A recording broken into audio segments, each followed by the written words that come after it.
Bueno, daros las gracias a todos por vuestra presencia.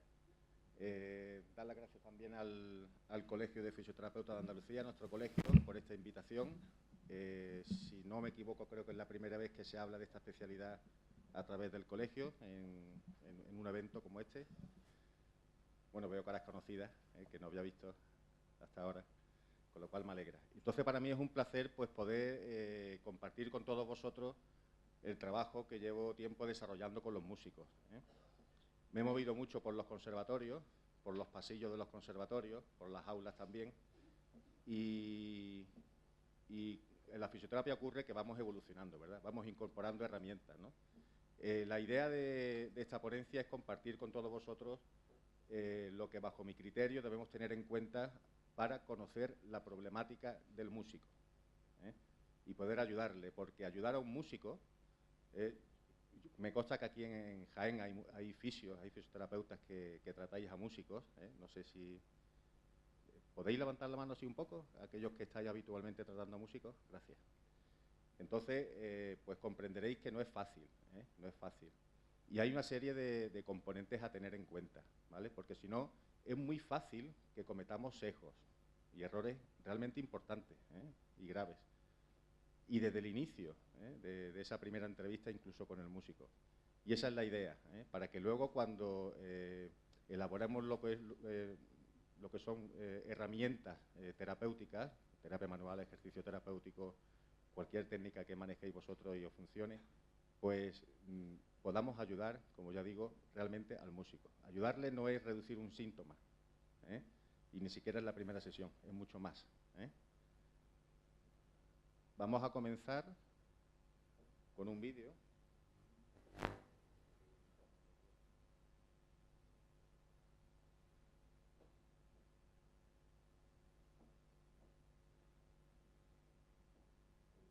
Volumen, por favor.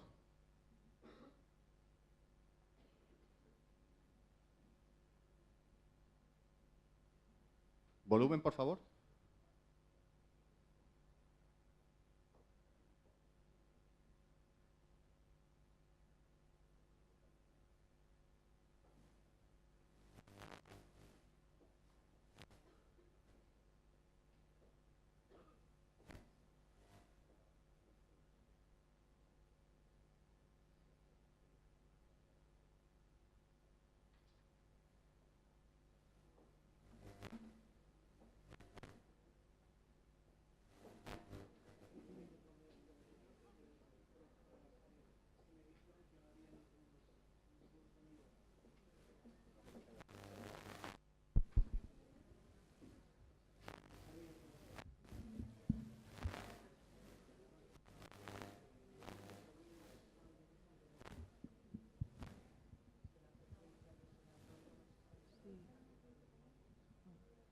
Por favor, os recordamos que apaguéis los móviles porque se están acoplando con los micrófonos, ¿vale? Gracias.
Y el hombro derecho, bien.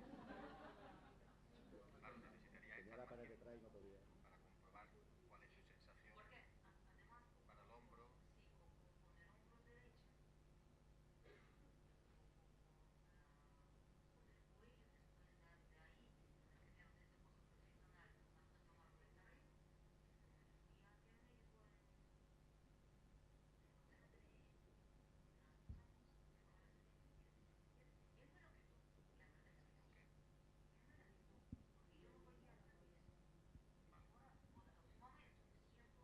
Ahí hablaba de un problema antiguo en la escápula derecha, anterior. Vale, pues te voy a tratar de acuerdo a la exploración que te hice antes para el hombro y luego comprobamos otra vez con el chelo, ¿vale? Eso es 2 minutos para ti. Bueno, continuamos.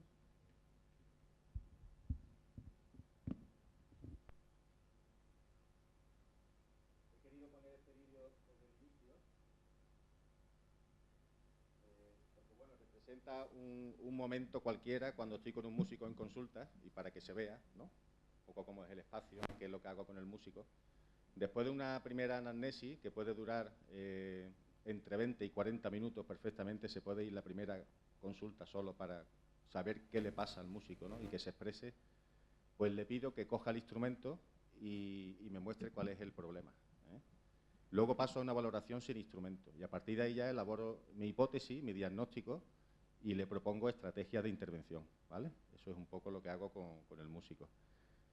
Quiero agradecer a esta chelista en este espacio que esté presente aquí, que me haya dejado poner este vídeo.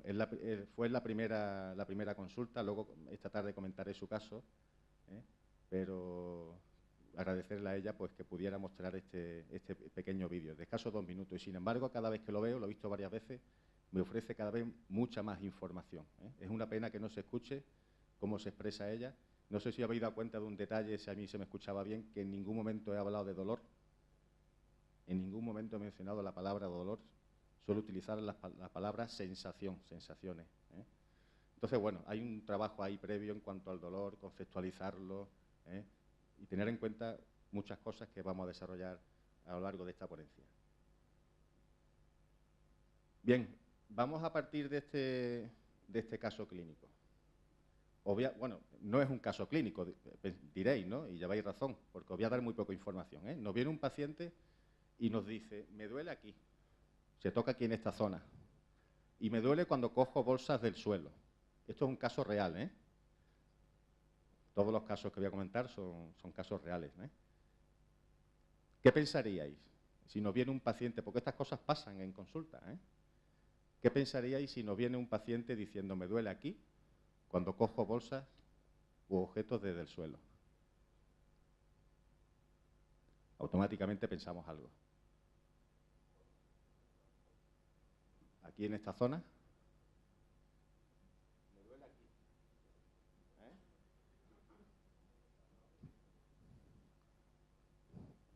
¿eh? Epicondilitis, ¿o no? ¿Eh? Lo que pasa es que estamos preparados aquí para ver qué contestamos, pero nos viene a la cabeza epicondilitis, ¿vale?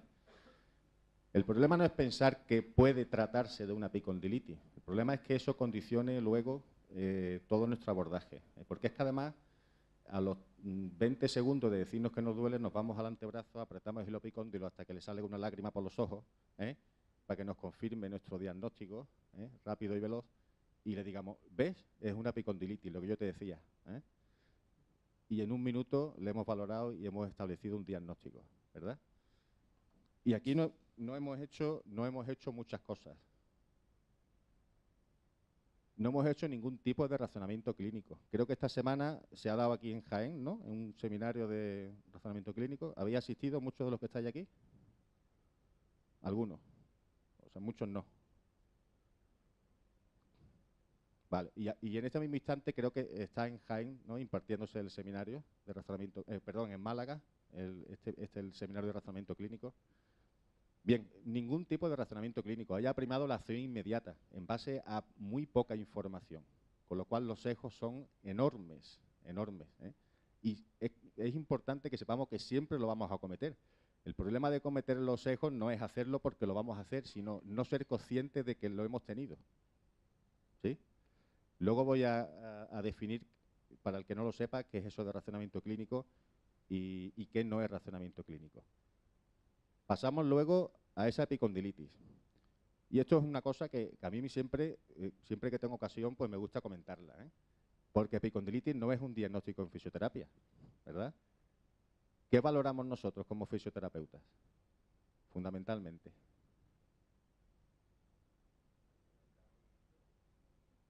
Movimiento, ¿no? Disfunción, limitación, habéis dicho por ahí, ¿verdad? Fundamentalmente función. A mí me gusta decir dos cosas, ¿eh? Que son competencia nuestra. Valoramos dolor y función. Pero no función sin más, sino función asociada a una tarea o actividad y dentro de un contexto social, ¿vale? Porque cuando nos viene un músico, generalmente es porque tiene un problema para tocar en su orquesta, ¿vale? No es porque le duela. El músico está acostumbrado al dolor durante muchos años, ¿eh? Y ahí hablamos de un contexto social. No podemos valorar función si no tenemos en cuenta la actividad y si no tenemos en cuenta esa actividad dentro de un espacio social o vital, ¿vale? Entonces, epicondilitis, tendinitis de Degerbein, conflicto subacromial, cervicalgia, lumbalgia. Creo que es importante que intentemos no usarlo en nuestros registros, ¿eh? Es muy difícil, ¿verdad? Pero creo que sería importante porque tenemos toda una terminología y conceptos que podemos hacer recomendados por la Organización Mundial de la Salud sin necesidad de utilizar esas etiquetas, ¿eh? Por tanto, no hemos hecho un diagnóstico en fisioterapia. Como tampoco hemos tenido en cuenta una serie de variables psicosociales que ya conocemos que son predictores del dolor, como la ansiedad, la depresión, catastrofismo, kinesiofobia, ¿cierto? Y hay otras variables que son específicas del músico, que luego diré cuáles son. Bien, ¿qué es terapia manual? Desde el iPhone se nos recuerda que la terapia manual es el área de la fisioterapia encargada de la evaluación y tratamiento de las disfunciones neuromusculoesqueléticas y está basada en el razonamiento clínico, la evidencia científica, la clínica disponible y el abordaje biopsicosocial de cada paciente individual. Utiliza enfoques de evaluación y tratamiento específicos que incluyen técnicas manuales y ejercicios terapéuticos. Fijaros que la propia definición recoge los ejercicios terapéuticos como dentro de la terapia manual, ¿eh?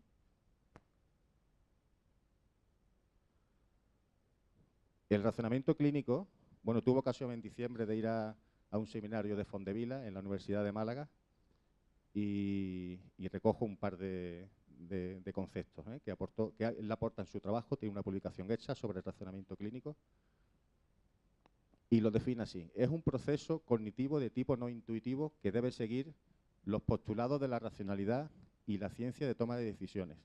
No es una técnica, ni un conjunto de técnicas, ni un método siquiera, ¿eh? Es una manera de acercarse a entender la problemática del paciente. Y es fundamental que hagamos razonamiento clínico. ¿Cuáles son las tres características fundamentales? La subordinación de los postulados teóricos a las presentaciones clínicas del paciente, la reevaluación sistemática después del acto terapéutico, fisioterapéutico, junto con el enfoque centrado en la resolución de problemas. Yo valoro con instrumentos antes y después, siempre. Yo necesito que el músico se vaya con una buena sensación. Necesito lograr esa adherencia necesaria para el éxito, ¿eh? Aquí en este cuadro, citando el puntero,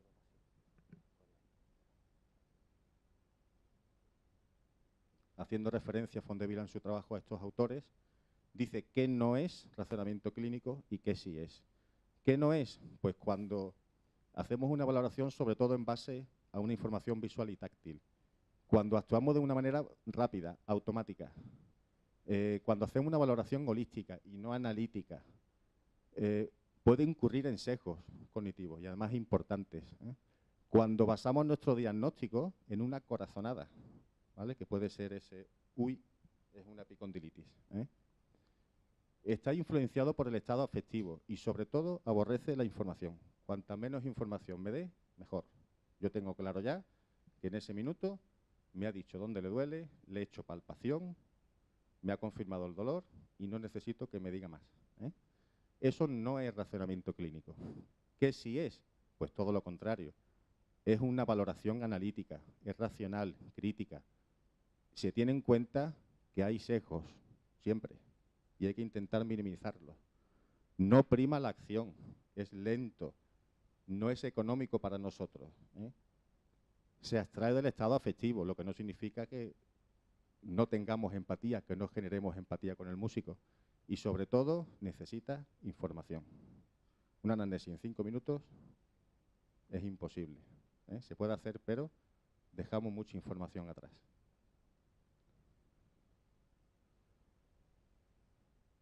En cuanto al diagnóstico, ¿qué nos dice la Confederación Mundial de Terapia Física en 2008? Que los fisioterapeutas son los especialistas en la actividad y el movimiento humano. Hace 3 días fui a una, creo que viene aquí, sí, fui a una ponencia de Lars Andersen en la Universidad de Málaga y presentó unos trabajos muy interesantes. Aquí pongo las referencias, ¿vale? Si alguien las quiere, se las puedo pasar, todo lo que diga. Me escribís un mail y os paso toda esta información. Acerca del entrenamiento de fuerza, ¿eh? Acerca de trabajar la capacidad para reducir dolor y no atender al dolor para mejorar la capacidad. Está cambiando mucho todo el paradigma en fisioterapia. Hacían referencia a evidencia el profesor Antonio Cuesta, que durante estos últimos años se comparó el trabajo sobre estabilizadores cérvicos, lumbopélvicos y entrenamiento de fuerza, y los resultados eran los mismos. Y eso ahora mismo está ocurriendo en la columna cervical, ¿eh? Entonces, con lo cual da que pensar mucho, ¿verdad? Capacidad. Centrarnos en la capacidad para reducir dolor, ¿eh? Y aquí presento una serie de trabajos en los que, haciendo ejercicios de fuerza, además muy sencillos, pues reducían el dolor de cuello y hombro, sobre todo el de trapecio superior, en torno a un 40%. Aquí están las referencias.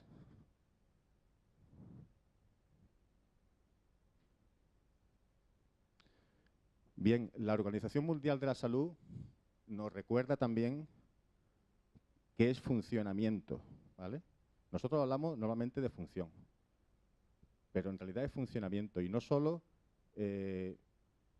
debemos tener en cuenta lo que es funcionamiento a nivel articular de un músculo, es mucho más que eso. No solo se refiere a la parte estructural, sino que adquiere una dimensión global, haciendo referencia a todas las funciones corporales, actividades y participación. ¿Qué es función corporal? Es dolor, es limitación del movimiento, como sabemos, es manejo del estrés. Eso también podemos nosotros diagnosticarlo, ¿eh? No el estrés, pero sí una deficiencia en la capacidad del manejo del estrés al que está sometido el músico. ¿Qué es estructura? Pues acumulación de líquidos, y no estoy diciendo edema, una pérdida de continuidad de alguna estructura en concreto, y no estoy hablando de rotura, ¿eh? ¿Qué es actividad? Pues la propia tarea. Y participación se refiere, actividad es lo que nosotros vemos en consulta, en nuestros laboratorios, con nuestras herramientas, y participación es lo que es esa actividad desarrollada en un espacio social. Limitación de la capacidad, ¿qué es? Discapacidad. Puede ser temporal o permanente. Os hablo de la CIF, ¿cierto? ¿Cuántos de aquí manejáis la CIF en vuestro registro? Evitando esa epicondilitis, ¿eh? Porque nuestro diagnóstico es así, es un párrafo. Luego diré algún ejemplo, ¿vale? No es una palabra ni dos, ¿eh? Año 2001, su antecedente 1980, fijaros. ¿Qué utilizan los médicos para su diagnóstico? ¿Qué es la clasificación? La CIE-10. Ahí sí están codificados esos términos. Eso es competencia de ellos. Además, es la competencia de ellos, y para eso se forman y son médicos, es establecer la etiología del problema.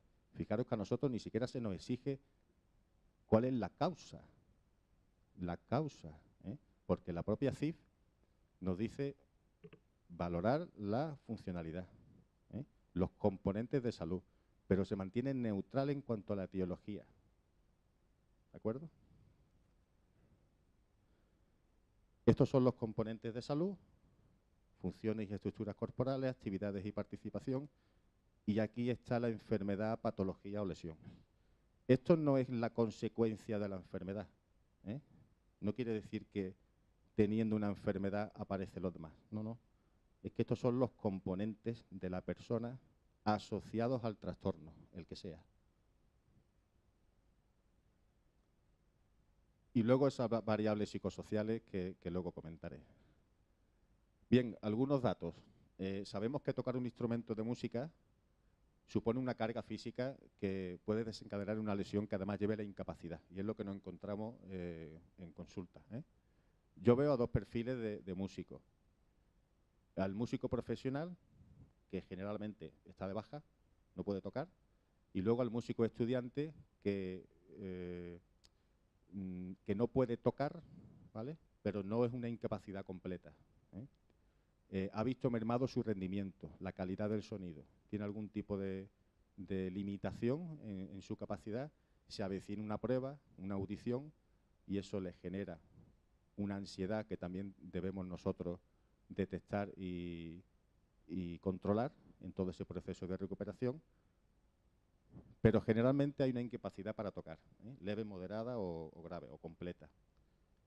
Esta carga física es fruto del sostenimiento del instrumento, de una posición forzada y la repetición de movimiento. Estos son los tres factores principales que nos encontramos en el músico. Sostener el peso, sostenimiento de carga, postura forzada y repetitividad. Sabemos también que el 70% de los músicos, ya no solo profesionales, sino también estudiantes, padece o ha padecido algún trastorno musculoesquelético relacionado con su instrumento. Afortunadamente ya se están haciendo estudios en conservatorios, y hay uno que se hizo, aquí lo tengo, en Galicia, unos colegas nuestros, fisioterapeutas. Fijaros que ellos en ningún momento valoraron trastorno siquiera, ni patología. Ellos valoraron la discapacidad de los músicos, en base a una serie de cuestionarios que veis aquí, que ya conocemos, ¿verdad? Y vieron, pues, grado de discapacidad leve, pero discapacidad en torno a un 47 y un 31% para lo que es el cuello y miembro superior, ¿eh? Como factores de riesgo, pues el tocar más horas y el no hacer actividad física. Y esto es algo que también yo veo en consulta cuando me viene un músico con su pareja, que también es músico, y está allí observando, pues siempre le pregunto, y hay una contestación que siempre sale. Javier, yo me encuentro muy bien porque hago deporte, ¿eh? Y da igual el deporte que hagas, la actividad física que hagas, ¿eh? El músico que hace actividad física o deporte, el que sea, sabe que es importantísimo, ¿vale? Y podría aseguraros, así de no manejo datos objetivos, pero que si no el 100%, casi el 100% de todos los músicos que me vienen a la consulta hacen vida sedentaria. No hacen ningún tipo de actividad física.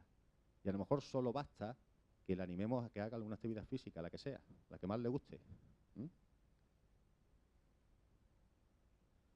Este es un trabajo muy bonito que habla del papel nuestro en fisioterapia en la música. Si no lo conocéis, podéis buscarlo porque es un artículo muy bonito. Y dice así: mientras la investigación cuantitativa en laboratorios basado en la biomecánica de la interpretación musical está emergiendo de forma continua, luego pondré un artículo, los profesores de música todavía dependen casi por completo de los enfoques cualitativos para la retroalimentación FIBA de la técnica interpretativa. ¿Esto qué es? Que el profesor de música, desde luego, tiene un problema. El problema es que lo que se investiga no llega a él. Nos encontramos con pacientes músicos, sobre todo estudiantes, que han pasado por varios profesores y cada uno lo ha dicho de una manera distinta de posicionarse con el instrumento y tocar. Y luego encima nosotros llegamos y le cambiamos todavía más esa postura. ¿Qué debemos hacer? ¿Cómo debemos intervenir? Por eso decía que no es fácil. A pesar de que el músico nos exija que seamos autoritarios y le digamos, eso está mal, esa cabeza está torcida, ese brazo está forzado, colócalo así. Eso es lo que está esperando porque es lo que está acostumbrado, pero debemos intentar no hacerlo, no hacerlo. Esto se basa principalmente en que el enfoque principal es la calidad del sonido en lugar de observar cómo el músico está en movimiento y reacciona para lograr el sonido deseado. Afortunadamente esto ya está cambiando y cada vez son más los profesores de música que son más conscientes y hacen bien porque lo han logrado por experiencia propia un trabajo de enseñanza en la música de otra manera, haciendo que sea el músico consciente, ¿eh? Y no solo buscar el objetivo final que es que suene bien, ¿eh? No basta, no, o sea, el que suene bien haciendo cualquier cosa ya no vale, ¿eh? Este es un estudio reciente, año 2017, que se ha hecho en clarinete. Ya se están llevando a cabo estudios que de alguna manera nosotros ya estamos viendo en consulta y que el músico sabe, que es que cómo influye la postura en la calidad del sonido. Y es un estudio interesante, porque esta postura es la postura de control, postura habitual, y esta es la experimental. Y se vio que las posiciones sentadas de esta manera pues favorecían una mejor calidad del sonido, ¿vale? Y esto tiene su explicación desde el punto de vista biomecánico, ¿eh?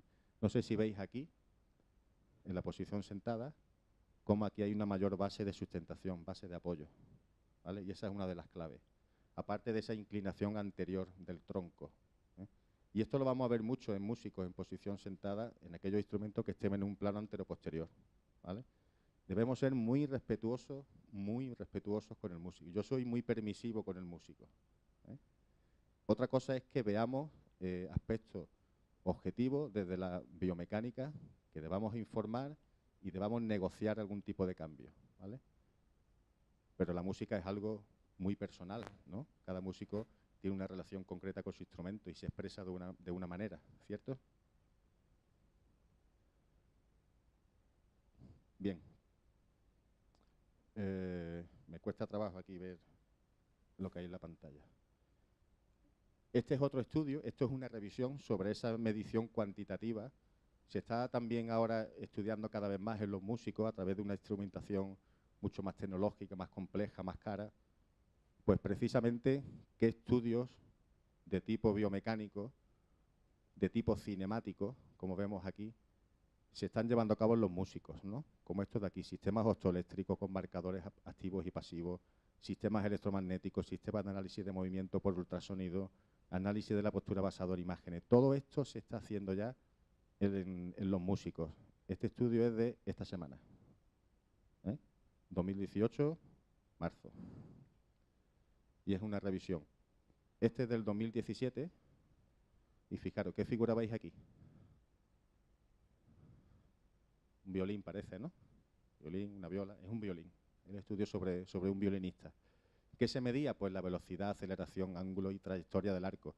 Fijaros qué mundo tan apasionante se nos presenta aquí, ¿no? Para cuantificar lo que estamos viendo en consulta.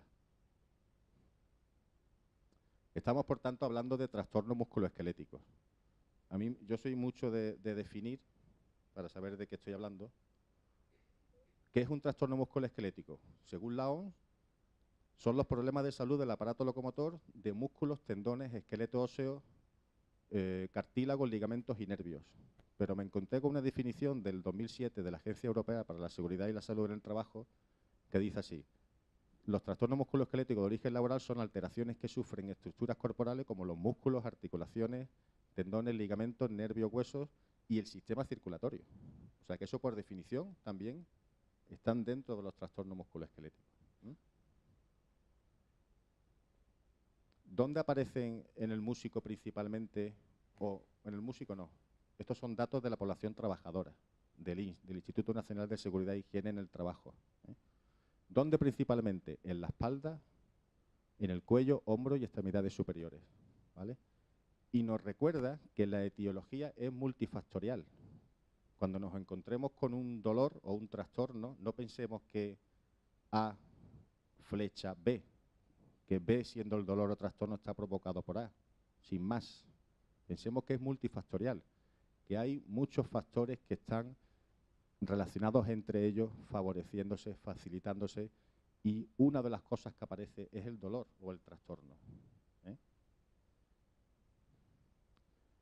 ¿Cuáles son esos factores físicos o biomecánicos a tener en cuenta. Principalmente 3 o 4. La manipulación de cargas, los movimientos repetitivos, las posturas forzadas y las posturas estáticas.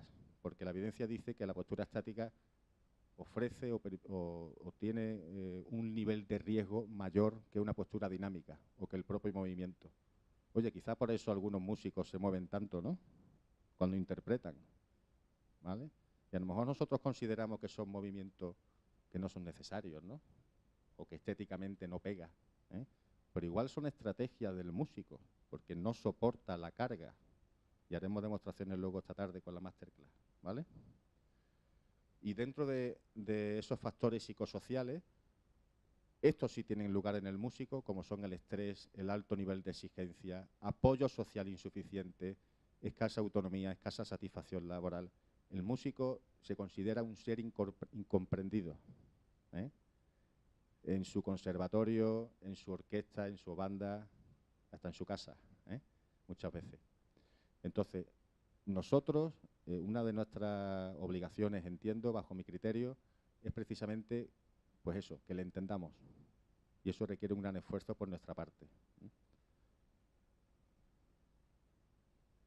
Después de leer suficiente documentación de diversos ministerios del Gobierno de España, más evidencia, pues acabé entendiendo que todos esos trastornos musculoesqueléticos se dividen en dos grandes grupos. Uno, dolor cervical, dorsal y lumbar, y otro, que sí lo recoge la evidencia, que son aquellas lesiones del miembro superior, que se les llama, de hecho, lesiones por movimiento repetitivo, con lo cual la repetitividad está asociada siempre a lesiones o trastornos del miembro superior. ¿Cuáles son esas lesiones? De la población trabajadora que también sufre el músico, experimenta el músico. Tendinitis de Deckerbein, dedón resorte, síndrome del túnel carpiano, epicondilitis, epitrocleitis, tendinitis del manguito de los rotadores, ¿sí?, además de dolor cervical, dorsal y lumbar. Estos son unos datos del INS del año 2014, que cuando lo encontré hace relativamente poco tiempo, dije, qué bien que ya por fin aparecen los músicos. Sabéis que los músicos tienen un grave problema, que es que sus enfermedades musculoesqueléticas no están reconocidas, sus trastornos, como enfermedad profesional, ¿no? Tienen que lucharlo en juicios, pero no tienen ese reconocimiento. AMPOS, AEOS, AMPO es la Asociación de Músicos Profesionales de Orquesta Sinfónica y AEOS es la Asociación Española de Orquestas Sinfónicas. Se están reuniendo en estos días con el Ministerio de Sanidad para precisamente ver qué hacen, si se reconocen por fin, porque hay suficiente evidencia al respecto y casos que se han ganado a base de pleito, los trastornos musculoesqueléticos como enfermedades profesionales. Y esta es la base. Fijaros cómo el propio INS reconoce un grado 2, que es un grado moderado, de una exigencia moderada, y un grado 4 para la mano, que es el grado máximo, ¿no? Una muy alta intensidad o exigencia para la mano, ¿vale? Esto se reconoce, pero no solo a nivel físico, sino a nivel mental también. Comunicación, atención al público, toma de decisiones, atención, complejidad, grado de muy alta exigencia. Y estos son los casos que se han ganado, que comentaron el año pasado en el primer Congreso de Enfermedades Profesionales del Músico, y son las lesiones que ya estamos citando.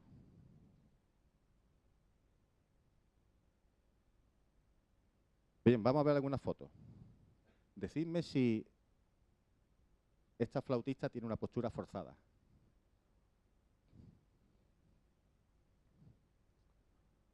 Voy a dejar varios segundos y voy pasando. ¿Y este fagotista tiene una postura forzada?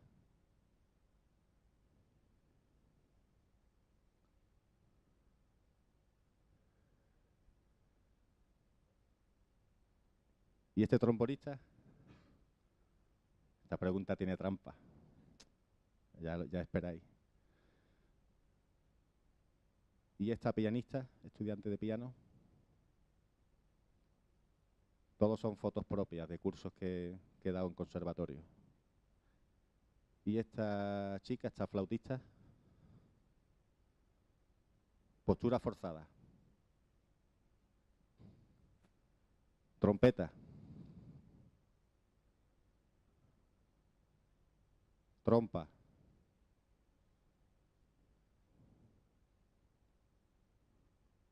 Caja. Profesora de percusión.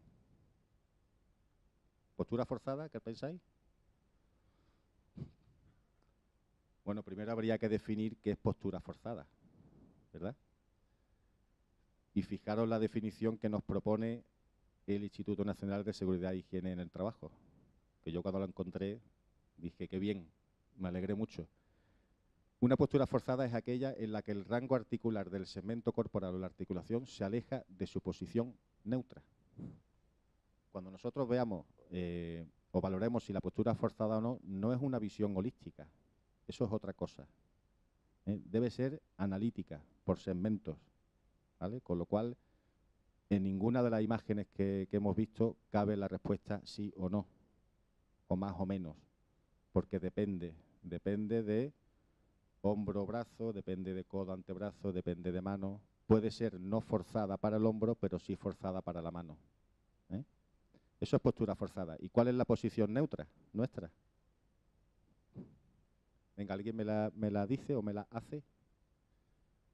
Venga, alguien que se ponga de pie y que la haga. Ya da una pista, ponerse de pie. Pero falta otra cosa. Venga, ¿cómo hay que colocar los brazos? Posición neutra. La neutra. La anatómica es esta.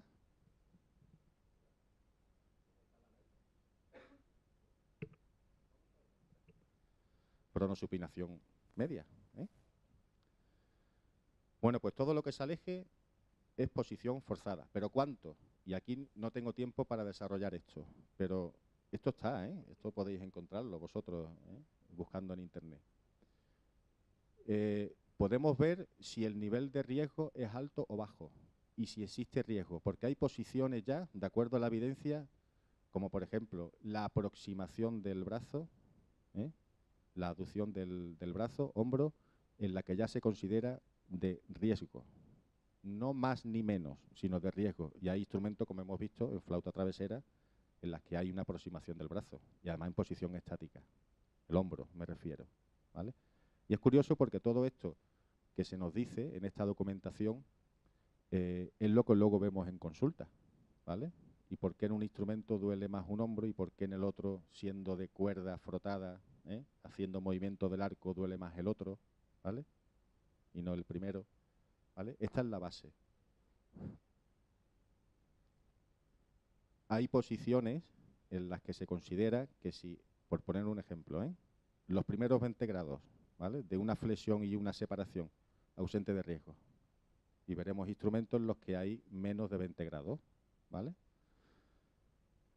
El tema o el concepto de postura forzada también atiende al número de veces que se realiza, ¿vale?, como al tiempo mantenido en esa posición.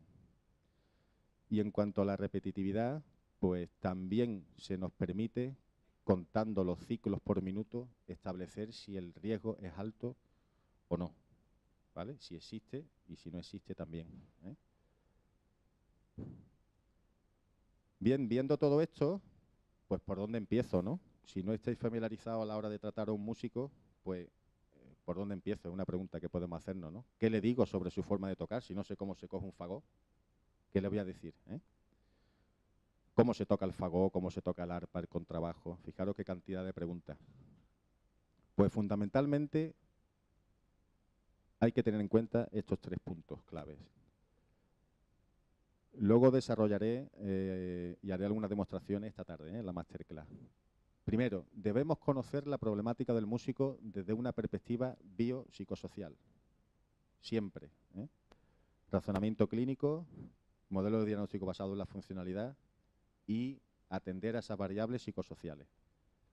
Segundo, debemos conocer también la postura y técnica de los distintos instrumentos, ¿vale? Pero esto es imposible. Ni siquiera un músico, un violinista, sabe nada o casi nada de un clarinetista, ¿verdad? Sí podemos ir desarrollando con el tiempo, con los años, pues pues eso, posiciones, técnicas, ¿eh? Yo suelo hacer entrevistas, me suelen dar clases, he recibido algunas clases, 4 o 5 clases o 6, de diversos instrumentos, de piano, de batería, de arpa, de saxofón, ¿eh? Y la última ha sido de violín, ¿vale? Entonces, a partir de ahí, pues podemos nosotros despertar sensaciones, entrevistar a músicos, tomar nota, escribir, porque si cogemos aquí a 3 violinistas y le preguntamos cuál es la postura y técnica en violín, los 3 nos van a decir que, pues la suya, la que ellos entienden. No hay una forma única de tocar ningún instrumento. Y tercer punto, atender a los componentes de intervención del fisioterapeuta. Y ya voy terminando con una propuesta que os hago en base a un trabajo de Klein del 2010, luego pondré la referencia, en el que considero que podemos trabajar en estas 5 áreas fundamentales con los músicos. Puede ser una o pueden ser varias, ¿eh? Punto 1, técnica instrumental, bajo la premisa siempre que nunca hay que modificar la técnica, nunca. Hay casos excepcionales, si controlamos bien la postura y técnica del instrumento, se le puede ofrecer un cambio y siempre hay que negociarlo, nunca imponer, porque nos vamos a equivocar. Va a venir el primer día y no va a venir más. Y nosotros vamos a pensar que le hemos ayudado y son fantasías nuestras, ¿eh? Análisis de la postura, se refiere al análisis de la postura y el movimiento desde la biomecánica, tratando de ser objetivos. Y actuaremos de manera indirecta sobre la ejecución de la música, es decir, sobre la calidad del sonido. Nosotros no vamos a intentar, como fisioterapeuta, que como objetivo primero que mejore la calidad del sonido, pero eso va a venir solo, ¿eh? Cuando le demos estrategias, va a venir solo y nos va a decir el músico, oye, hacía meses o hacía años que no me sonaba así el instrumento, ¿eh? Punto 2, organización de la semana de estudio, trabajo, entorno de estudio y trabajo, en qué lugar de la casa, en qué condiciones. ¿Esto a qué se refiere? Esto se refiere a que en algunas ocasiones, sobre todo quizá más en músicos estudiantes, debemos atender únicamente en cómo organiza su estudio a lo largo de la semana.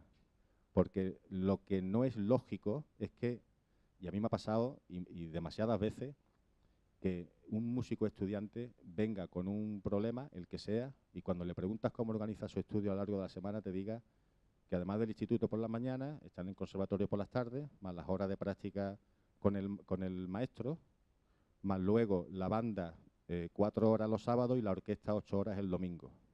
Y eso es un caso real, ¿vale? Entonces, ¿qué tiempo le queda a esta persona para hacer otra cosa que no sea música o para hacer ejercicio físico? Si nosotros le recomendamos actividad física, se puede suponer ya de por sí una carga. Tenemos que hacer mucha educación en consulta, mucha pedagogía, ¿eh? No se puede permitir, ningún cuerpo resiste tanta carga, ¿verdad? Y es posible que en algunos casos solo trabajemos aquí, ¿eh? Punto 3, esquema corporal. ¿A qué se refiere? A la capacidad para relajarse y disociar movimientos, ¿vale? Muy ligado al punto 4, que llamo expresividad, en relación a la empatía y a la capacidad de escucha de su propio cuerpo, conocimiento y control de su cuerpo, información, conciencia corporal. ¿Eso qué es? Que hay músicos que necesitan que nosotros le ayudemos para que seas consciente de su postura, de su movimiento, de su cuerpo. Sabemos que hay pacientes no músicos que tienen dificultad para expresar sus sensaciones, ¿no? Y le preguntas, pero bueno, ¿qué te pasa, no? Y hay personas que tienen esa dificultad para expresar sus emociones o describir qué es lo que le pasa. Eso también ocurre en los músicos. Son personas normales, como otras cualquiera, ¿eh? Que eso es otra. Los músicos piensan que son especiales. Si hay aquí algún músico, pues siento decirlo, pero no sois especiales, sois personitas normales, con una profesión, con emociones, y ya está, ¿vale? Con dolor, si hay dolor, y hay que abordarlo y punto, ¿verdad? Pero no tenéis, o los músicos no tienen más lesiones que los no músicos. Los datos que maneja el INSS precisamente rondan en población trabajadora aquí en España en ese 70-75% de trastorno musculoesquelético. O sea que ya hay evidencia suficiente para decir que los músicos no tienen más lesiones que la población trabajadora general, ¿vale? Y esa información conviene que se la demos. Vamos reduciendo ansiedad, catastrofismo, etcétera. ¿De acuerdo? Punto 5 y último, respiración. ¿A qué se refiere la fisiología de la respiración? Postura y respiración. Relación entre la postura y la respiración, ¿verdad? Y luego haremos esta tarde también alguna demostración. Y es posible que solo tengamos que trabajar aquí, ¿eh? Esto es un poco, en forma de diagrama de flujo, lo que acabo de comentar: técnica instrumental, estudio, esquema corporal, expresividad y respiración. Y estas son las referencias para esta ponencia. Aquí están mis datos y muchas gracias. Cualquier duda, luego.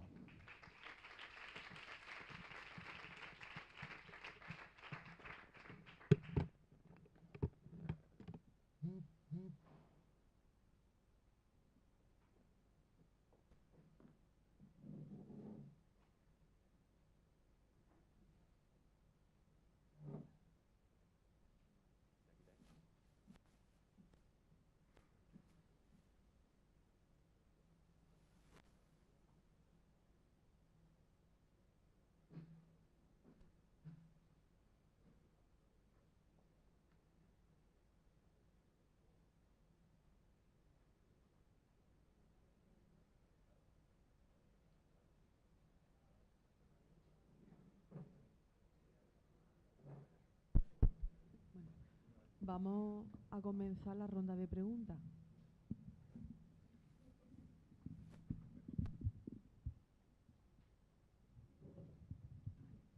Si alguien tiene alguna pregunta.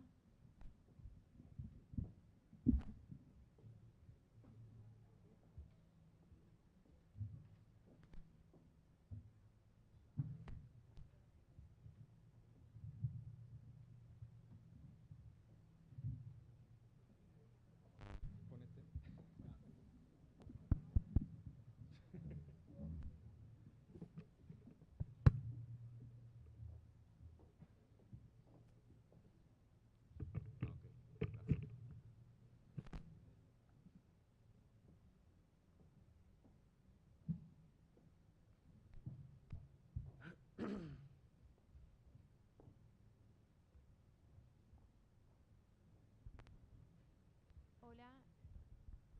Sí.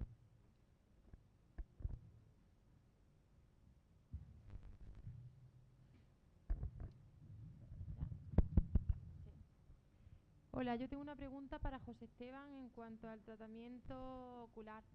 ¿Vale? Un paciente, por ejemplo, que te llega con cervicalgia y te llega con mareo, sería interesante que además, si ese paciente ha recibido tratamiento del oculista y le han graduado la lente, sería interesante tratar esos músculos que le estaban produciendo esa disfunción ocular, ¿no? ¿Sí? ¿Te contesto ya? Sí. ¿Se oye? Mira, lo que pasa son dos cosas distintas. Mira, ten en cuenta lo siguiente. Lo primero, cuando te llega el paciente con con mareo, con sintomatología de mareo, tenemos que determinar, o sea, qué factores son primero los que están produciendo el mareo. O sea, uno de ellos primero siempre a nivel cervical, ¿vale? Vamos a hacer las pruebas correspondientes, test de arteria, vamos a hacer test de posicionamiento para ver si eso nos reproduce los síntomas, ¿vale? Ahora, de cara a lo que me comenta, es muy habitual que ahora lo que nos encontramos es un trabajo compartido entre los optometristas y nosotros, ¿vale? Entonces, no siempre que el paciente tiene un problema de visión, de agudeza visual, va asociado a un problema de movilidad ocular. Y al revés, ¿vale? Entonces, nosotros lo que vamos a determinar es con ese paciente que nos viene, por ejemplo, porque le han hecho un ajuste visual, le han puesto gafas o viene derivado del optometrista, qué es lo que nosotros podemos trabajar, digamos, a nivel ocular para disminuir la sintomatología general, independientemente de que le hayan puesto, por ejemplo, gafas o no, ¿vale?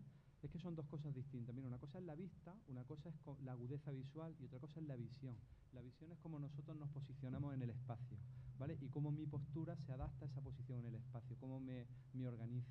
Entonces, es cierto que tenemos pacientes que visualmente también mejoran la agudeza cuando nosotros mejoramos estos parámetros que hemos estado trabajando o incluso a nivel postural general. Pero claro, tenemos que verlo a cada paciente. En cada paciente sería un poco distinto. Es que yo tuve una paciente que tras el parto Sí. empezó a sufrir mareo Ujú. Yo la traté de las cervicales, le hice bastantes técnicas a nivel de los occipital craneales y ella no mejoraba, pero luego a la siguiente semana Volvía. claro, Ujú. volvía a reincidir y encima con los mismos síntomas. Le graduaron la vista porque ella ya anteriormente tenía su gafa, pero seguía con esos mareos. Entonces, claro, ahora al oír su ponencia, pues Claro, pero es lo que te digo, o sea, le han graduado la vista, o sea, la claro, agudeza visual, pero nadie le ha hecho un testaje de cómo se mueve la el musculatura. ojo exactamente con respecto a las cervicales. Claro. Entonces, eso sería muy interesante. Eso es justo lo que yo quería que saliera de conclusión. Muy O sea, bien. es una cosa más que hasta ahora no estamos mirando y que es muy interesante para estas patologías que tratamos. Sí. Pues muchas gracias.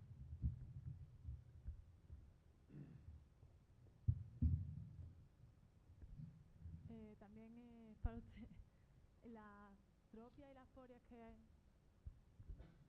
la astropia y las forias, ¿esos se dan desde el nacimiento, se dan por sucesos traumáticos o van surgiendo? Hay de los dos casos. Normalmente lo que son las tropias suelen ser más problemas congénitos, problemas de crecimiento, ¿vale?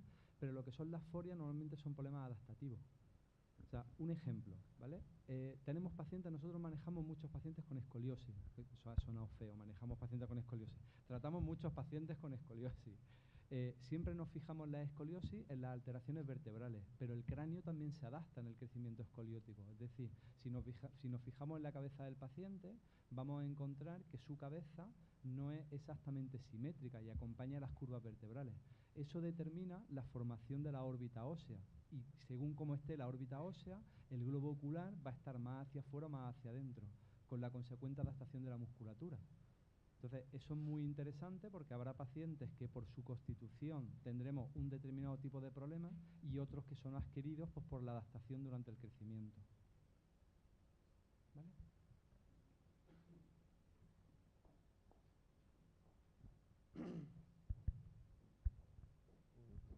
José Esteban, una pregunta.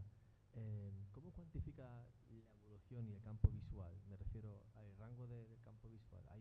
¿Tiene una herramienta para medirlo, para cuantificar? Claro, lo que pasa es que nosotros realmente, lo que es el campo visual, nosotros eso no lo vemos en la consulta, ese no es nuestro trabajo. Yo tengo muchos pacientes compartidos con optometristas, ¿vale? Entonces el optometrista es el que valora el campo visual, el que valora los déficits, ¿vale? Y el que nos lo reenvía porque él mismo se da cuenta de que digamos que hay problemas asociados al movimiento del ojo del paciente que ellos no pueden resolver, porque ellos manualmente no trabajan ese problema. O sea, si os mandan, si tenéis relación con optometristas y recibís gente de optometristas, veréis que ellos tienen muy claro, por ejemplo, el trabajo de reflejos primitivos. O sea, cómo un mal desarrollo en reflejo primitivo me puede desarrollar una serie de patologías con el crecimiento del niño, ¿vale? Y también son muy conscientes de que muchas de las alteraciones craneales que se pueden producir por el mecanismo del parto, por un problema traumático, etcétera, pueden afectar a lo que he comentado antes, al posicionamiento del ojo. Entonces siempre estamos, ayudándonos, o sea que estos trabajos a mí siempre me gusta mucho trabajar en equipo. Entonces realmente lo bueno es que cuando trabajamos manualmente con el paciente, luego el optometrista también lo que nos da es, un punto de feedback, porque cuando él lo ve también mejora en las pruebas funcionales que hace el optometrista, como puede ser la mejora del campo visual o el manejo, de la fatiga del ojo, o dentro de los sistemas que ellos trabajan de entrenamiento visual, cómo van mejorando las capacidades. ¿De acuerdo? Entonces, lo que yo quiero transmitir es que realmente esta parte que nosotros hacemos con el ojo del paciente, la hacemos nosotros. Es decir, si nosotros no la hacemos, no se va a hacer. Entonces, el poder valorar manualmente cómo está el ojo, cómo está la musculatura, el mandar ejercicios para mejorar el movimiento del ojo, pero como he comentado, siempre en relación a las cervicales, siempre asociada al movimiento cervical, es algo que no solamente va a dar mejoría en la sintomatología con la que el paciente ha ido a consulta, sino luego también en las pruebas objetivas que se hace luego en la consulta del optometrista. Sí, perfecto. Si yo me refería porque, por ejemplo, cuando has visto ahí el Maddox, ¿no? Sí, sí. Y el cover. Claro. Y bueno, pues el ojo tiene una exo. Pues sí, pero ¿hasta qué punto tiene una exo hoy? Y si mañana lo trato, ¿cómo puedo Claro, evaluar pero la nosotros, evolución? claro, por eso yo os decía que es muy importante, si el paciente, por ejemplo, tiene una esoforia, nosotros cuando le hacemos un test de movilidad, cervical o le hacemos un test de movilidad ocular, vamos a ver que hay movimientos cervicales asociados, que cuando nosotros corregimos esa musculatura que no está bien, desaparece. A lo mejor la esoforia sigue estando ahí, pero la adaptación ocular, la adaptación de la musculatura ya es correcta. Eso es lo que hace que desaparezca el síntoma. ¿Me entiendes? Es que lo importante es que es lo que me acabas de decir. O sea, todos solemos tener un ojo que manejamos mejor que el otro, pero hay grados en los cuales eso se transforma en síntomas. Entonces, lo importante no es que quedamos perfectos, somos asimétricos, siempre vamos a tener algo de asimetría, pero lo importante es que si nos llega a producir sintomatología, que seamos capaces de compensarla. Claro, yo es que, por ejemplo, personalmente trabajo con la plataforma, pero muchas veces cuando hago un Maddox, ¿no? Claro. Y me dices, es que tengo una hiper, digo, ya, pero ¿cuánto? Y entonces por lo Es deriva, complicado. a veces pierde el paciente, mientras te Claro. viene el optometrista, te vuelve. Entonces la gracia sería decir, pues hay, yo qué sé, un inclinómetro, por ejemplo, el que está haciendo el estudio para Claro, valorar el reflejo si están saliendo físico-encefálico. muchas cosas, o sea, realmente cada vez se está investigando más. El tema del inclinómetro es muy interesante, pero volvemos a lo mismo, nos encontramos pacientes en los cuales tenemos el inclinómetro alterado y no tiene nada que ver con lo que le pasa al paciente o no llega a mejorar. Entonces, realmente ahí estamos, pero si trabajas con la plataforma, verás cómo cuando hacemos, por ejemplo, los test de estabilidad, los rombers mejoran muchísimo con el tratamiento ocular. Claro, lo que pasa que sí, difícil Claro. cuantificar. Cuantifico en la plataforma, pero Estamos hablando de plataformas de estabilometría, ¿de acuerdo? Para que todos sepáis dónde nos bueno, estamos... pero que me has respondido, gracias, yo. No, no si ya quiero por estar enrollarnos, malito. ya seguiríamos por ahí hablando de más cosas. Bueno, agradecer a los dos la ponencia, me han gustado las dos muchísimo. En concreto, quería hacer la pregunta a Javier, porque se me ha dado el caso que en clínica he tenido que atender a varios músicos, o algunos profesionales, otros amateurs, y entonces me surge una duda. Hay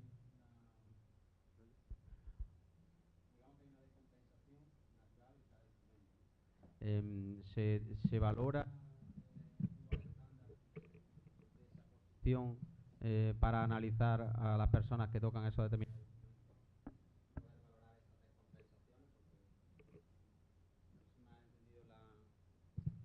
No sé si me ha entendido en la pregunta. Digamos, cada instrumento genera una descompensación propia del instrumento. ¿Hay algún patrón gol estándar, por decirlo así, sobre el que necesitemos ir buscando ese recondicionamiento del músico lesionado? Vale. En todo caso, habría que decir que es la persona la que puede tener esa descompensación, ¿no? Porque si desde el inicio con el músico en consulta señalamos al instrumento como el problema de todos sus males, pues entonces podemos fracasar, ¿eh? El instrumento es el que es, punto. A mí no me gusta hablar de asimetría, de que si es más asimétrico o menos asimétrico. Eso lo hacen ellos, ¿eh? La flauta es muy asimétrica. Bueno, ¿y por qué? Porque es asimétrica, ¿eh? Nosotros podemos intentar encontrarle pues, una lógica de acuerdo al plano en el que se encuentra, la ejecución del instrumento, pero no hay un patrón, no hay, como decía antes, no hay una forma única de tocar ningún instrumento, ninguna.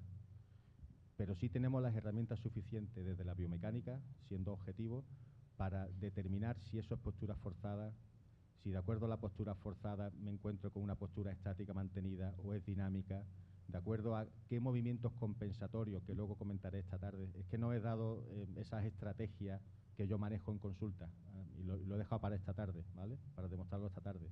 ¿Qué estrategia podemos manejar, qué herramientas podemos utilizar para ver la economía del movimiento, que era lo que estábamos viendo todos con esa imagen? La pregunta tenía trampa. Lo que estabais viendo vosotros, o la mayoría de vosotros, era pues la economía del movimiento, y esta tarde diré lo que es, ¿vale? Pero no hay una referencia única, ¿no? Si vemos a músicos interpretar, cada uno interpreta de una manera concreta, según entiende, según su propio desarrollo, como nos pasa a nosotros en nuestra profesión también, ¿vale? ¿Te he respondido? Sí, sí, gracias. Yo me voy a aprovechar que estoy aquí, lo tengo más cerca, y le quiero preguntar una cosa a Javier. Yo por lo menos, ¿se me oye? Por lo menos para mí es muy importante el tema de educación para la salud.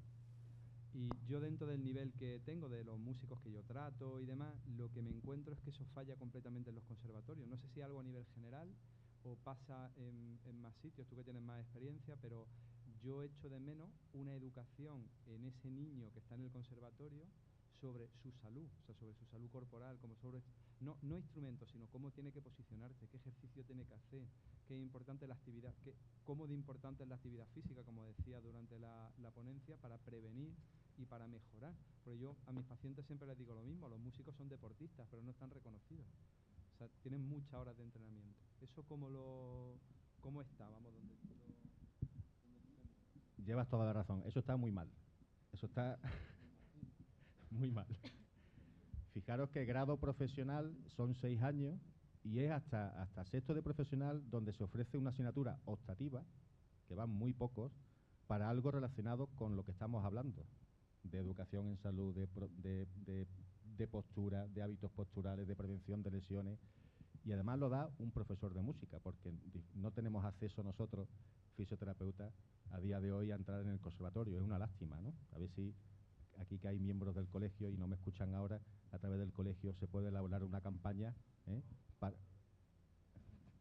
para ver si podemos entrar en los conservatorios, porque somos nosotros los que estamos capacitados para hacer esa educación en salud. Yo he tenido ocasión de dar cursos a los que fueron luego con los años miembros del equipo directivo y tienen las manos atadas. No depende de ellos. Les es muy difícil incluso hacer uso de los propios espacios que gestionan del conservatorio para que venga una persona, un ponente, a hablar, a dar una charla. Todos los años suelo dar un par de charlas gratuitas, pero este año he dicho ya basta, porque personalmente acabé agotado. Voy a dar una charla en la Orquesta Promúsica dentro de un par de meses y totalmente gratuita, pero la verdad es que es muy difícil acceder a los conservatorios.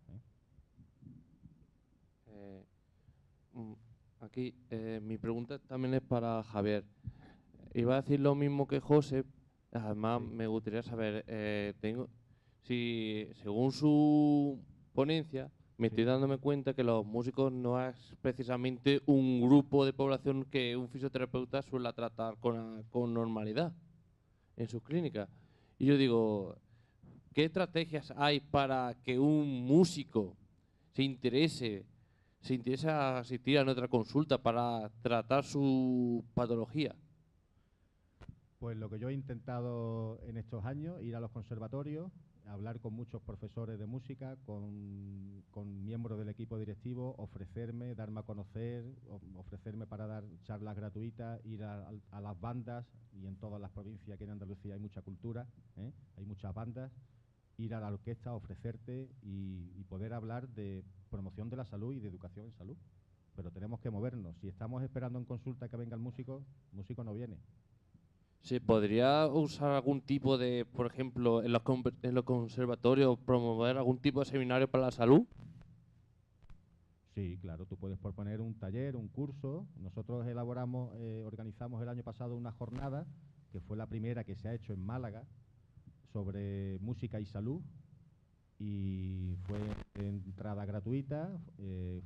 Yo participé como ponente, pero participaron otros compañeros, Carlos González, fisioterapeuta de Málaga, que trata a cantantes, un profesor de canto, Natalia García Casares, que es neuróloga, que también es músico, en fin, diversos ponentes, pero todo ello de manera gratuita. Es una pena que esto se tenga que hacer así, pero ahora mismo, si no se hace así, y es pidiendo favores incluso, Vale.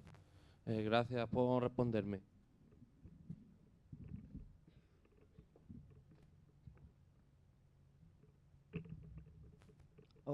Una pregunta para José Esteban. Me gustaría comentarte un paciente con una heminegligencia izquierda, por supuesto, en el que hay una predominancia visual con un componente de rotación cervical hacia la derecha, en el que omite totalmente el campo visual izquierdo. Tras una intervención con un optometrista se coloca una gafa prismática que sí que mejora mucho la atención hacia... Con tratamiento prismático, ¿no? Me está diciendo. Sí. Hacia el lado visual izquierdo se produce una mejora casi instantánea. En conjunto conmigo se realiza un trabajo de intervención en las cervicales para mejorar la musculatura, la movilidad, pero tras 3 meses se produce una acomodación, o yo quiero llamarlo acomodación, y no vuelve a surtir tanto efecto ni la gafa prismática ni el tratamiento. Me gustaría si te has encontrado alguna vez con una situación así o cómo intervendría. Sí, yo lo primero que te preguntaría es, ¿a nivel postural ha habido algún cambio? O sea, ¿esa paciente posturalmente ha cambiado? Sí. ¿En qué sentido? ¿Ha crecido? Ha crecido, claro. Vale. Crece. Antiguamente la postura con brazo totalmente espástico arriba, con acortamiento del mismo lado izquierdo, y tras colocar el prisma sí que se produce una elongación del tronco, incluso una relajación de la espasticidad en brazo izquierdo. Claro, es que ten en cuenta que para empezar el comportamiento de ese sistema nervioso no es normal, es decir, no tenemos una respuesta normal. En el momento también en el que en el que el paciente cambia posturalmente, o sea, las curvas, la asimetría van a cambiar. Lo que me estás comentando, si hay un aumento de la espasticidad, también va a cambiar la información nerviosa, ¿vale? Con lo cual, el posicionamiento de la cabeza y el posicionamiento ocular va a cambiar completamente. Entonces, el prisma lo que hace en el fondo es obligar al ojo a mirar por un determinado punto, ¿vale? Entonces, al mirar por el prisma, la información que recibe el ojo es lo que provoca la modificación. Pero si hay un cambio importante en el posicionamiento de la cabeza o en te iba a decir la tracción, pero no la extracción, es la fuerza, digamos, que llega a ese sistema, el prisma no va a ser capaz de corregirlo. Entonces, la única posibilidad que se me ocurre es un trabajo corporal más general. Pero claro, con el déficit que supone que su sistema nervioso no se va a comportar, no nos va a dar una respuesta motora normal. ¿Me explico? Sí. O sea, ¿habéis trabajado, por ejemplo, con técnicas de estiramiento general? Sí. ¿Trabajáis todo a nivel general? ¿No hay ningún problema? ¿La paciente camina con normalidad? No, tiene una dificultad, sobre todo una espasticidad también con una pierna muy rígida, ¿vale? Que pierna de palo, y no hay control motor realmente de Es que con esos parámetros es que es complicado. Es que realmente cuando se ha desajustado el paciente es cuando te ha aparecido la desadaptación. Claro, Estaba preguntando si camina con normalidad por la posibilidad de intentar hacer un ajuste desde los pies. O sea, de que fuera el castor podal primario. No, de hecho utiliza férula correctora para corregir la inversión. Sí, pero yo me refiero porque se puede trabajar a nivel postural desde unas plantillas, ¿vale? Para, digamos, intentar suplir parte del déficit que me cuenta desde el apoyo podal. Pero claro, si el apoyo podal no es bueno, la información que tenemos es muy limitada. Es que ahí tendríamos muy poca limitación. No lo controlo, ¿eh? No lo controlo nada. He leído algo que en ese tipo de pacientes hay determinados tipos de vendaje neurológico, o sea, parecido al kinesiotape, que es lo que tú estás buscando en estimulación cutánea, para valorar la espasticidad. Y hay también un compañero, que no me acuerdo ahora el nombre, que trabaja con punción seca, trabaja con técnicas de punción para la espasticidad. Entonces, si tú consigues modificar la espasticidad, probablemente el control postural mejore algo, y ahí sí va a tener cambio. Si no, no se me ocurre otra cosa. Vale, gracias. Y una consulta más. Acerca de los ataques de epilepsia relacionados precisamente con eso, con la visión o con el ángulo de visión. Claro, lo que pasa es que eso se da en casos muy concretos, pero es cierto que se producen, pero siempre normalmente parte de un desajuste neurológico. Eso te lo puedes encontrar también con pacientes a los que le afecta mucho un exceso de estímulo visual.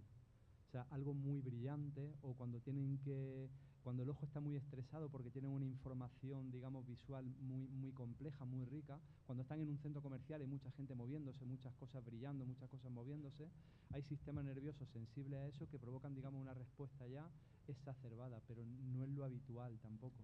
Una gafa prismática podría quizá favorecer, entre comillas, la aparición de un ataque epiléptico por ese estrés que comentas. No lo sé, es que realmente el prisma tampoco somete a tanto estrés visual.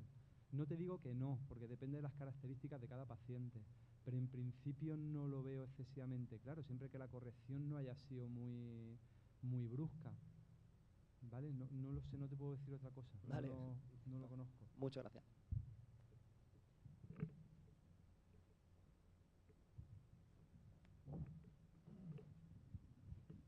Bueno, por si puedo ayudar, nosotros sí tuvimos, o sea, yo traté un caso de una niña que un exceso de corrección en prima, pensando que era, al ser niña, iba a responder mejor, iba a tener una capacidad de adaptación mayor, y cada vez que se le subía en exceso el prisma,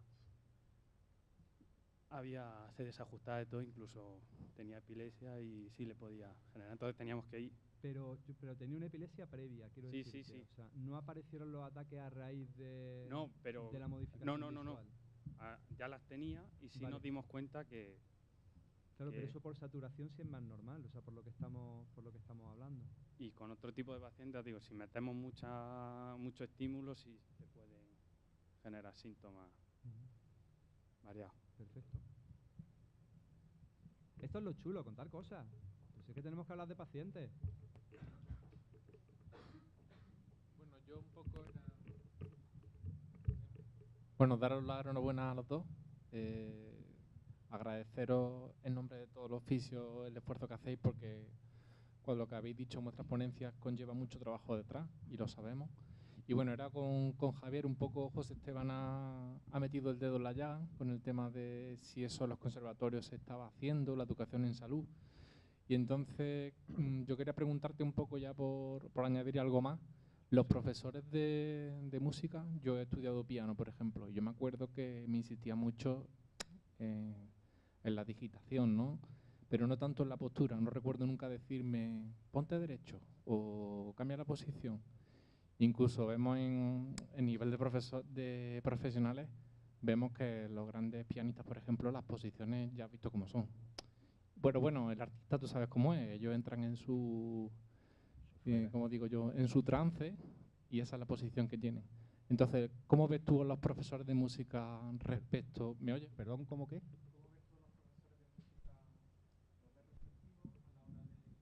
De mejorar la posición, ¿crees que están capacitados? ¿Crees que nosotros podríamos aportar? La mayoría de los profesores con los que yo he hablado están siempre receptivos. Otra cosa es que después de la conversación ya se dan media vuelta y que piensen cada uno lo que quieran. No suelen tener formación. Su formación es la experiencia que han tenido, pero si han tenido esa experiencia que tú comentabas de lo que se aprende música repitiendo, es un error. Lamentablemente todavía hay profesores que siguen enseñando música así, ¿vale? Luego pondré un vídeo de una pianista, profesora de piano, que después de más de 30 años como pianista y como docente, ahora está tomando conciencia de su cuerpo, de cómo se mueve, ahora es capaz de expresar su dolor cuando antes no era capaz, y ahora se está dando cuenta de todo lo que hizo y no debía hacer. Y entonces enseña música de otra manera, con mucha menos repetición. Y de alguna manera nosotros podemos aportar muchísimo. Si tenemos en cuenta todo esto, somos, yo creo que el perfil adecuado para hacer esa educación en salud y promoción de la salud, ¿vale? Pero todavía estamos muy lejos. Los profesores de música están muy lejos todavía. Necesitan nuestra ayuda. Gracias.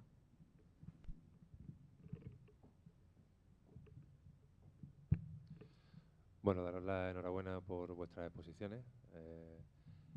En mi caso, como fisio, como discapacitado visual, por lo tanto el ojo es una implicación que en mí la llevo constante, y como músico, evidentemente se me ocurren muchas posibilidades de uniros en muchos ámbitos de la terapéutica habitual nuestra. Es decir, tanto lo que ha expuesto Javier como lo que ha puesto José Esteban, se me ocurre en un músico que evidentemente tiene muchas horas de entrenamiento, muchas horas de estudio, y no solo es la posición de estudio, sino la posición para leer partituras, estudiar. Se me ocurre esa simbiosis que muchas veces se nos olvida, ¿no? Ese trabajar en equipo que bien habéis dicho, ¿no? Y que parte desde el primer razonamiento clínico que hacemos cuando valoramos a los pacientes, y lo que evidentemente os animo a que, más que una pregunta de eso, animaros a que estaría bien que hicieses alguna cosa juntos que probablemente sea fructífera para la profesión. Enhorabuena por vuestra ponencia.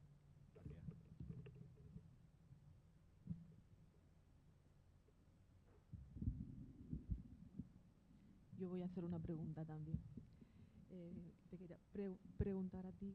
Mira, yo trabajo con niños en centro de atención infantil temprana y muchos niños con daño neurológico. Nos encontramos con muchas familias que acuden a unas terapias visuales realizadas por optometristas y quería saber un poco tu opinión al respecto y volver a poner en valor que la audiencia que tenemos tome conciencia de que hay un campo nuestro en esta área de trabajo. Claro, mira, eso es algo que nos encontramos mucho y realmente seguro que va a llevar a la consulta, igual no solamente niños, adultos, que van a un optometrista para una serie de sesiones de terapia visual, ¿vale? Y nosotros damos por hecho que con eso se está corrigiendo el problema visual del paciente, pero nosotros realmente tenemos que valorar cómo ese problema visual afecta a lo que nosotros medimos. O sea, es decir, son dos cosas completamente compatibles. ¿De acuerdo? O sea, lo que nosotros valoramos es cómo se mueve el ojo, cómo afecta a las cervicales, cómo está la musculatura cervical, cómo puede estar la mandíbula, cómo está la posición de la cabeza, cómo está el sistema propioceptivo del paciente, cómo está eso integrado con la postura del paciente. Eso no lo hace el optometrista, eso es cosa completamente nuestra. Y lo digo en el buen sentido, no nuestra de competencia, no, esto es mío, esto es tuyo, no, es un trabajo completamente complementario, ¿vale? Que es enriquecedor para ambas partes, pero sobre todo para el paciente, que es el que está en medio. Entonces, realmente con esto vais a conseguir, o sea, si empezáis a trabajar este campo, vais a conseguir resultados y funciona muy, muy bien.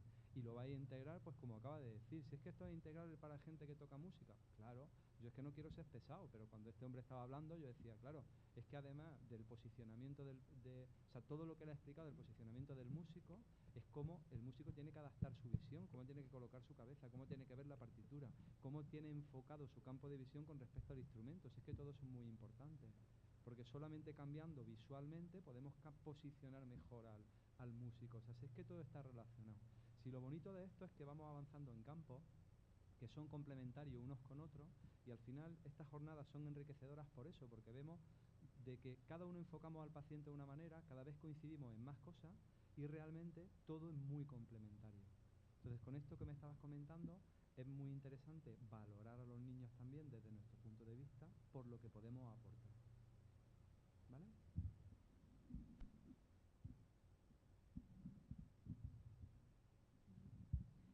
Bueno, pues no hay más preguntas.